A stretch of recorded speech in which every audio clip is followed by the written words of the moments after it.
Estimados alumnos y alumnas, mi nombre es Estefanía Tarifeño y yo soy docente en la Facultad de Ciencias Biológicas del Departamento de Bioquímica y Biología Molecular.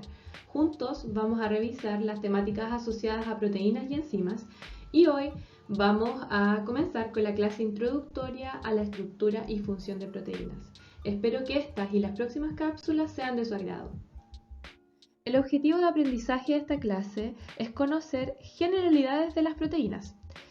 Además, vamos a seguir esta clase con una cápsula pequeña donde vamos a discutir sobre aplicaciones de las proteínas y cómo ustedes pueden aplicar estos conocimientos entonces en el ámbito de su profesión.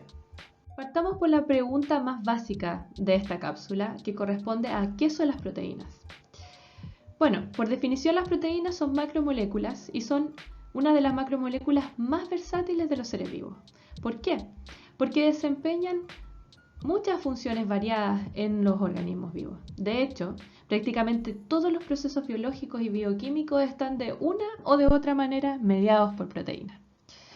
Yo creo que si ustedes les preguntan a sus padres, sus abuelos, sus tíos, ¿qué es lo primero que se les viene a la cabeza cuando decimos la palabra proteínas? Ellos probablemente van a pensar en la componente nutricional, ¿cierto? Lo que nosotros absorbemos en la dieta, las proteínas que están dentro de nuestra dieta.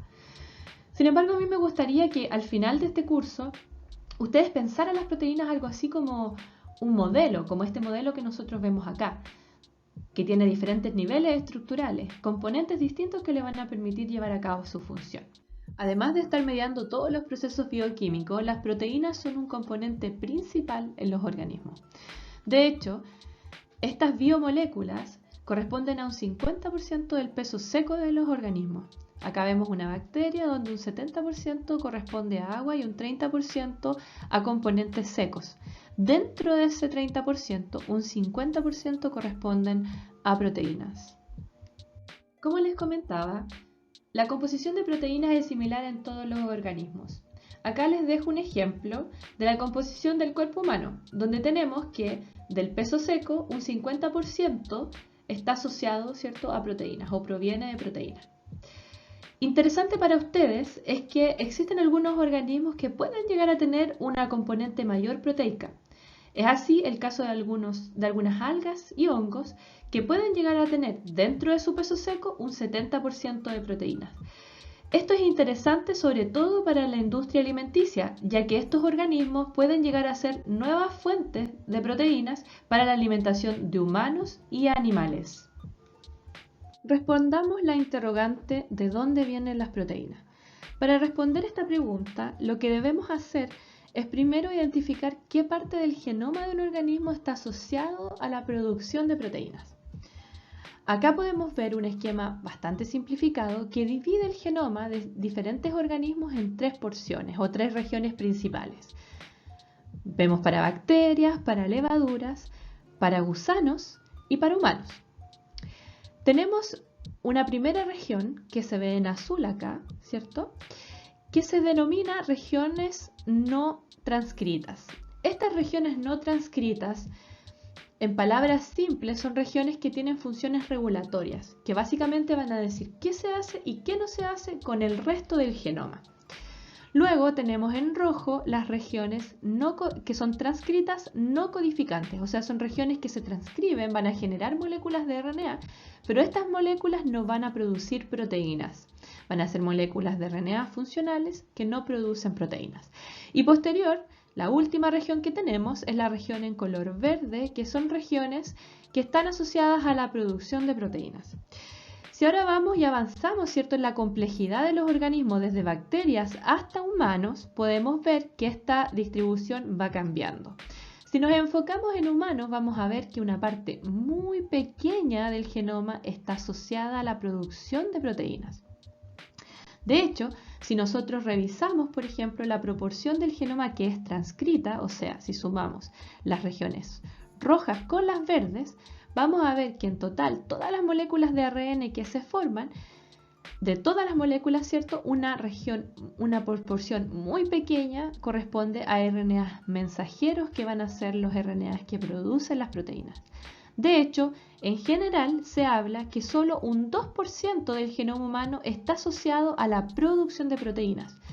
Acá, chicos y chicas, yo quiero hacer una reflexión, porque ustedes, ¿cierto? Ya lo vimos en las diapositivas anteriores, vimos de que las proteínas son muy importantes para todas las funciones que se están llevando a cabo en los organismos, están mediando todos los procesos biológicos, y aún así, con estas funciones tan importantes, solo una proporción muy pequeña del genoma está asociado a la producción de estas proteínas. Sabiendo qué son las proteínas y de dónde vienen, ahora solo nos queda hablar sobre sus características, y para eso vamos a revisar 4 conceptos principales que corresponden a su composición, básicamente de qué están formadas las proteínas, su estructura, qué estructura adoptan y cómo clasificamos esa estructura. También las proteínas pueden interaccionar. Vamos a ver cuál es el resultado de esa interacción, que tiene una relación directa con su función, y posteriormente vamos a revisar algunas de las tantas funciones que tienen las proteínas. ¿Cuál es la composición de las proteínas? Las proteínas son polímeros que están construidos por monómeros que se denominan aminoácidos. Los aminoácidos son moléculas que tienen una estructura determinada y que la vamos a revisar en detalle en las próximas clases. Estos aminoácidos están unidos a través de un enlace específico que se denomina enlace peptídico y que también vamos a revisar en detalle su formación en las próximas clases. ¿Qué es lo importante? Que ustedes recuerden que las proteínas son polímeros que están formadas por aminoácidos a través de enlaces peptídicos.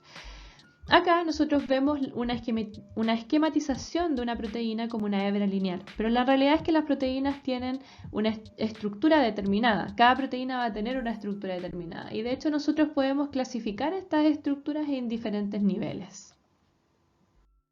Es así como podemos distinguir 4 niveles estructurales distintos.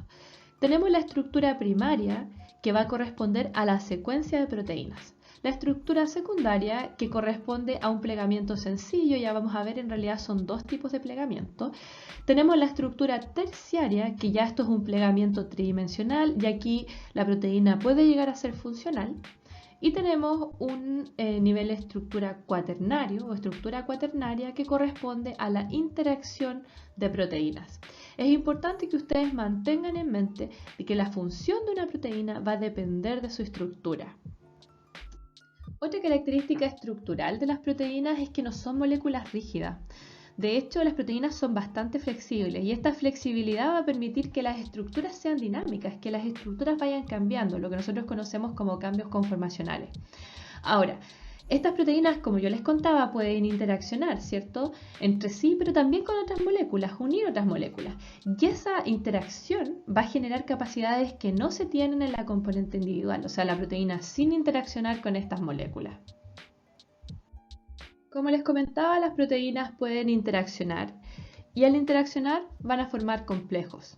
La realidad es bastante raro que una proteína actúe sola, en general se asocian para ejercer una función. Y de hecho, esa asociación o interacción nos va a permitir predecir función de algunas proteínas que no conocemos su función biológica. Es algo así como el dicho, dime con quién andas y te diré quién eres. Si conocemos la función de una proteína que interacciona con otra que no conocemos, muy probablemente esa proteína va a estar asociada a la misma función. Ahora, nosotros también podemos ocupar el estudio de estas interacciones, por ejemplo, con fines terapéuticos, pensando en que si 2 proteínas están asociadas, están interaccionando y están asociadas a una función determinada, nosotros podríamos diseñar ciertas drogas que podrían afectar de manera positiva o negativa esta interacción con un fin determinado. Acá abajo nosotros vemos 2 esquemas correspondientes a la función de la quinesina. La quinesina es una proteína motora que mueve vesículas en la célula a través de una caminata, como podemos ver en este esquema acá, que se realiza en los microtúbulos. Los microtúbulos también están formados por proteínas fibrilares que en otras clases vamos a ver características más detalladas. Acá es lo mismo, es la quinesina en rojo unida a los microtúbulos que se ven en estos colores medio celestes y morados. Entonces, en el fondo, lo que estamos viendo acá es una proteína motora, ¿cierto?, que tiene una función determinada, que acá es mover vesículas y que para poder ejercer su función tiene que interaccionar con otras proteínas que son las proteínas que están formando los microtúbulos. El conjunto completo de proteínas que está expresado en un organismo se denomina el proteoma.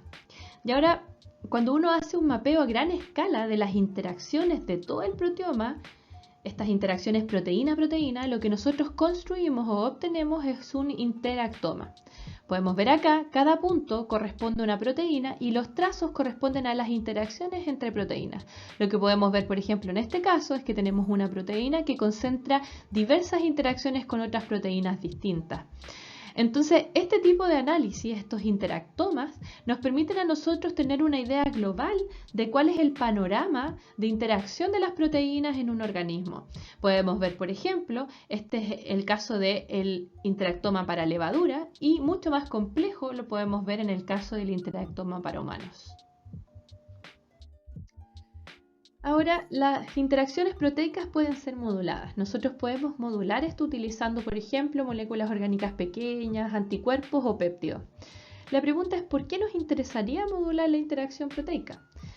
Un primer punto es que nosotros al modular estas interacciones nosotros podemos llegar a comprender mejor las redes de interacción proteína-proteína. ¿Cómo se está llevando a cabo esta interacción?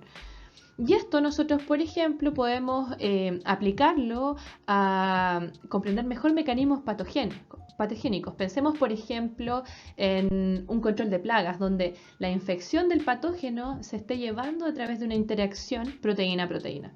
Sin ir más lejos, por ejemplo, el proceso infectivo de COVID a los organismos es a través de una interacción proteína-proteína.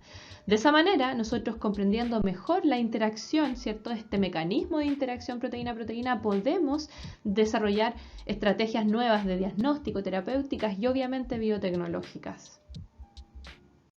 Por último, revisemos qué funciones pueden cumplir las proteínas. Yo les dije que las proteínas son biomoléculas muy diversas, ¿cierto? Muy versátiles, porque pueden cumplir diversas funciones. Un grupo de estas proteínas se denominan enzimas, que son proteínas que van a catalizar ciertas reacciones. ¿Qué hacen las enzimas? Las enzimas aceleran las reacciones. Una reacción sin presencia de enzima va a tomar, por ejemplo, millones de años, y en presencia de enzimas, esta misma reacción va a durar milésimas de segundos. Entonces, lo que hacen las enzimas en el fondo es acelerar las reacciones. Ejemplos de enzimas, ¿cierto? Son las lisocimas, peptidasas e incluso las polimerasas de ADN, que lo que van a hacer va a ser polimerizar el ADN. Otra función importante de las proteínas es el almacenamiento y el transporte. Estas proteínas lo que hacen es que van a unir moléculas y las van a transportar o las van a almacenar. Ejemplos de esto son, por ejemplo, aquellas proteínas que transportan oxígeno, como las globinas, o que transportan y almacenan lípidos, como son las albúminas. También tenemos, por ejemplo, proteínas que van a estar asociadas al transporte de moléculas a través de las membranas biológicas, tales como las membranas celulares, por ejemplo, canales de potasio o transportadores de glucosa, ¿cierto? Que son súper importantes. Entonces tiene que ver, ¿cierto?, con el transporte o almacenamiento. Pueden tener una función estructural, o sea, que esté dando soporte mecánico a las células y a los tejidos, tales como por ejemplo el colágeno, ¿cierto?, que es una proteína estructural. Pero también dentro de la función estructural están las histonas, que son proteínas en las cuales se va a enrollar el ADN, que permiten en el fondo poder compactar esa molécula tan larga y mantenerla en este compartimento tan pequeño que es el núcleo. Entonces las histonas también, ¿cierto?, son proteínas estructurales. Tenemos, por ejemplo, proteínas asociadas al movimiento, como lo es la miosina, ¿cierto?, para contracción muscular, o por ejemplo el transporte de vesículas, como veíamos, ¿cierto?, con la quinesina. Tenemos también proteínas asociadas a la señalización, tales como hormonas. La insulina es una hormona proteica. Y también receptores que van a ser antenitas, ¿cierto?, que están en la superficie de las células y que van a estar captando qué es lo que está pasando en el medio externo y transmitiendo esa información hacia el interior de la célula. También tenemos proteínas que están asociadas a regulación y en este caso pueden estar regulando procesos de expresión génica, por ejemplo. Lo importante que ustedes tienen que tener en cuenta y que les quede para recordar es que las proteínas tienen diversas funciones y que van a estar asociadas a todos los procesos biológicos, como les contaba yo al inicio de esta clase. Hemos llegado al final de la clase y en resumen creo que debemos tener en mente estos 4 conceptos que revisamos. Primero, ¿de qué están compuestas las proteínas? De aminoácidos. Y estos aminoácidos se unen a través de enlaces peptídicos. Las proteínas tienen diferentes niveles de estructura. Estructura primaria, secundaria, terciaria y cuaternaria. Las proteínas pueden interaccionar. Y esta interacción en parte tiene que ver con la flexibilidad de la estructura que tienen las proteínas. Y estas interacciones van a influir en la función de las proteínas. Y por último, como acabamos de ver, las proteínas están envueltas en diferentes funciones. Vamos a ver que hay proteínas que tienen funciones catalíticas, otras de transporte, estructurales, también de señalización. Eso, chicos y chicas, espero que les haya gustado mucho esta cápsula y seguimos con la cápsula de aplicaciones.